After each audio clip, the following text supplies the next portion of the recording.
No.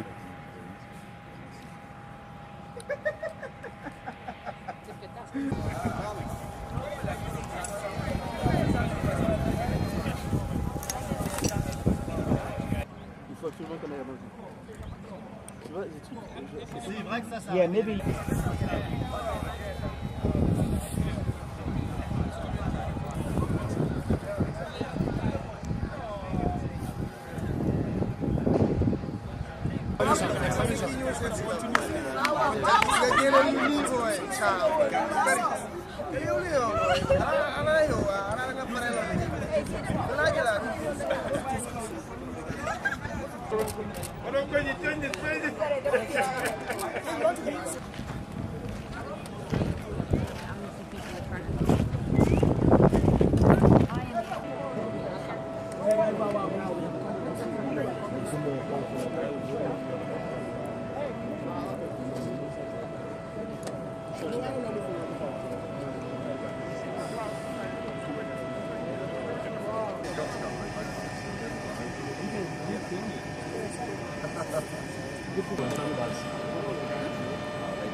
Non, fils, bien en fait.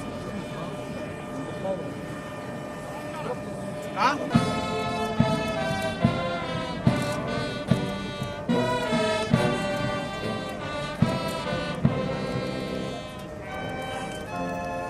He left for the love of the Gambia. He left for the sake of Africa. He left for the sake of the children, the women, and the development Gambia have been undergoing for the past 22 years under his leadership. This man is not a coward. He loved Africa. He loved the Gambia. He sacrificed a lot for this nation. Nobody is perfect. Everybody makes mistakes. We are all human beings. We are all bound to make mistakes. But let us Gambians and Africans, we don't have to forget about the development project this man brought.